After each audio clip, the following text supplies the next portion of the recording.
Yo, what's up viewers, it's your boy Blaze Hollow coming at you again with another what if. This time I'm going to bring you what if Deku was the Monkey King part 5. But before we get into all of that, there's a few things I want to say, which is I'm going to be actually not posting for a few months. A couple of my long-term fans might be saying, well, that's not a big deal, you usually will be doing that, but there's a reason for it this time. You see, with the holidays getting close, I decided that I'm going to bulk record for the final 2 weeks of December and just give you non-stop uploads each day. Think of it as a Christmas gift plus New Year's gift all in one. I hope all of you will understand and appreciate that, but with all that said, let's start that intro and get into this video.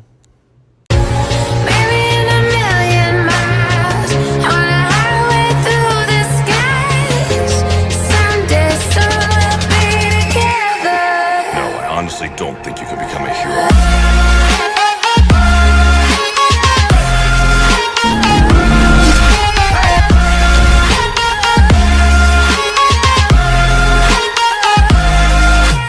The field was still quiet. There was tension in the air, wondering who Izuku was going to pick next as they continued to see him walk up and down the road, seeming to be analyzing everything and everybody around him as he stopped to look at somebody, but then continued to move on, only for him to stop right in front of a boy who seemed to have red and white hair split right down the middle. Alright, why don't you give me your story, red and white? You know, if we put a little bit of blue in your hair, we can call you America. Shoto was a little bit annoyed about the comment. My name is Shoto Todoroki and my quirk is half hot, half cold. Izuku chuckled a little bit midway through Todoroki's explanation. You sound like a moody woman on her period, judging by your quirk. Shoto had a tick mark on his forehead as he started to get ready to launch an ice wave at Izuku. You don't have any sign of respect for anybody here, do you? Izuku smirks like he just doesn't give a shit. Did I ask for your opinion about what's going on or how you felt about the situation? No, I just want to know your story, so spill it out already. Shoto launched an ice wave at Izuku, leaving a glacier where the boy once stood. Well, it looks like you're not as smart as you give yourself credit. Only putting all of your confidence in your strength will get you so far. Everybody else started to take a few steps backward just in case it was about to get violent, as Shoto felt a little bit accomplished as he turned towards the picnic area, seeing that Momo was shaking her head back and forth in worry for what was about to happen, only for the glacier to start shaking and the ice to start breaking from the inside out, revealing that Izuku was completely fine. Okay, that was annoying. I really start to hate it when it gets cold. Shoto was shocked as he was getting ready to launch another ice wave at Izuku. Ow, I hit you point blank. You should be completely surrounded in ice and frozen solid. How can you just stand there like nothing just happened to you? Izuku motioned his electric staff as it started to give off some electricity. It was all thanks to this thing. It helped me melt through some of the ice, so once I had some wiggle room, I just started to smash through the ice using my strength. But the real question is about your quirk half hot and half cold. Does that mean the other half of you can produce fire? Shoto had a grim look on his face like he didn't want to discuss about his flames. He refused to use his power. Izuku started to clean out his ears in annoyance as he flipped some of the earwax that he got out of his ear onto the ground. So you have daddy issues. I do not realize where that becomes my problem. If you refuse to actually show me your true skill, I will not allow you to be a part of Class 1A. Shoto stomps his foot onto the ground to make multiple ice pillars to slam into Izuku. I'll show you that I can take you down with just my ice. Izuku started to swing around the electric staff as he started to slam it into the different types of ice pillars as he destroyed them and deflected them with ease, only for him to notice that the metal that the staff was made out of was starting to get some dents in it. Damn it, it looks like you're breaking my new toy. I'll have to talk to Paolo about making it out of more durable material. Shoto was annoyed seeing that Izuku was treating this just like a game. Does this even matter to you? Are we just a game to occupy your boredom? Izuku started to scratch the back of his head as he was just thinking about that statement. I thought that was obvious, no offense, but you're all pretty weak compared to me. I'm not even trying, and if I did, I would kill all of you on the spot. Shoto shot off another ice wave as his body started to get cold from frostbite coming up his arm, only for him to see his attack being turned into slosh and snow from Izuku's electric bow staff. Izuku then proceeded to spin his bow staff around, making all the slosh and snow go up into the air and cover up the area, making a light snowfall go on as he was putting on a nice little performance. You know what? You are actually a little bit entertaining, or at least you can help me put a show on. Why don't you go join the others at the picnic area and warm up from all that frostbite that you have? Shoto was shivering, but was also angry, knowing that even with the best of his abilities with his ice, he couldn't land a single scratch on Izuku. I swear, one of these days I'll catch up to you. Izuku smiled as he watched the multi-hair colored boy walk over to the picnic area. As he went to go look back at the line, as he noticed an orange-hair beauty. Well, hello there, don't you look nice? The orange-hair girl was actually baffled that she was being addressed as beautiful. My name is Kendo, if you don't mind calling me that. Izuku smiled, liking the sound of her name. Well, Kendo, that's a beautiful name that you have. Mind explaining about yourself? Kendo shook her head, trying to stand tall, not wanting to get flustered by his flirting. I am a skilled martial artist. My quirk is called Big Fist. It allows me to grow my hands to gigantic size, and I plan to one day be one of the greatest female heroes out there in the world. Izuku just imagined her giant hands trying to stroke off something huge instead of focusing on the other stuff that she was saying. Alright, go join the others. You sound interesting. Kendo's jaw opened wide in shock on how she didn't even have to really do anything, wondering if she was just getting a free ride because she's a girl. Are you just going to do this with every girl that you find interesting? Just give them a free ride without even testing them? Izuku turned to her while yawning. Pretty much like you said, you already have martial arts training, plus I can figure out a way to put those gigantic hands of yours to good use. Kendo was blushing as she just went over to the picnic area, not really wanting to talk to Izuku anymore, as the boy continued to go up and down the line again, searching for someone else to test, only for him to start realizing that a couple of girls started to put on makeup, trying to make themselves look more beautiful for him, which made Izuku just shake his head in annoyance. But of course, someone had to add on to his annoyance as Bakugo got in his path, explosions in hand, ready for a fight. You must be pretty full of yourself, you filthy monkey, walking around here like you own the place. Izuku didn't say anything for a little bit as he just raised an eyebrow, looking over at Bakugo. I don't feel like fighting you, but I'll let you in the class one day as long as you shut your trap. I can use you as an example dummy half the time when I need to punch something. Bakugo got a tick mark right on his forehead as he was getting ready to throw a left hook right at Izuku's face. Go to hell, you damn monkey. Izuku shifted over to the side and then grabbed onto Bakugo's arm and just threw him over to the picnic area face first as he slammed into the dirt. You would think after all this time, the both of us fighting each other, that you would learn your place, but I'll enjoy showing all of your new classmates while you are my testing dummy. Bakugo was about to get up and attack Izuku again, only for him to get chopped in the back of the neck by Kendo, who was dragging him over to the picnic blanket, giving Izuku a thumbs up to continue, which made him smile, liking her actions, only for him to get grabbed on the shoulder by a girl with green hair and frog-like appearance. Can I help you, miss? The green-haired girl was a little bit nervous, but she wanted to get her turn over with. My name is Tsuyu. I have a mutation quirk that makes me have the abilities of a frog. For example, I can stretch out my tongue to a very same degree. I don't work well with the cold, which will make me go into hibernation. A lot of my friends also tell me I have a mother-like instinct. Izuku put his hand to his chin, thinking about what he just heard, but then he just imagined what that girl could do with her tongue. How much control do you have over your tongue? Tsuyu was confused by the question, but decided to answer anyway. I have full control over it. Why do you ask? Izuku was smiling as he just patted Tsuyu on the back. Don't worry, since you were able to show courage by walking up to me and showing that you're able to do things of your own accord, you can go join the others at the picnic area, and all I have to say is that you have a very cute figure and a very perfect smile. Tsuyu didn't even realize she was smiling, along with the fact of not being used to people complimenting her appearance so freely. Thank you for the opportunity. Izuku nodded as he motioned her off as he continued to look at who was left, knowing that he needed to find some kind of potential, only for him to see something at the corner of his vision, a student with a bird-like head seeming to be talking to his shadow, only for the both of them to notice the shadow quickly disappeared, catching Izuku's attention as he walked over to mysterious bird-like child. Did I just see you talking with your shadow? Is that your quirk? Tokoyami stayed quiet for a minute as he was trying to compose his thoughts and wondering what he should exactly say. Yes, it is. It's called Dark Shadow. The shadow-like figure came to life in between both Izuku and Tokoyami. Hey there, so you're the big man on campus, so what does a shadow gotta do to get some attention around here? Izuku chuckled a little bit, seeing the difference in personality from the shadow and the actual person. Well, Well, this is a surprise. I never thought that I would actually talk to a sentient shadow. Tokoyami was getting nervous, not knowing what to do about Dark Shadow's very vocal personality. I'm very sorry about him. He usually will speak his mind without even thinking, so pay him no mind. My name is Tokoyami, by the way. Dark Shadow seemed to be very offended by that, wanting to be acknowledged just like everybody else. Don't underestimate me. If I want to talk to the big dog, I should be allowed to. Zuko just laughed out in enjoyment watching these two bicker.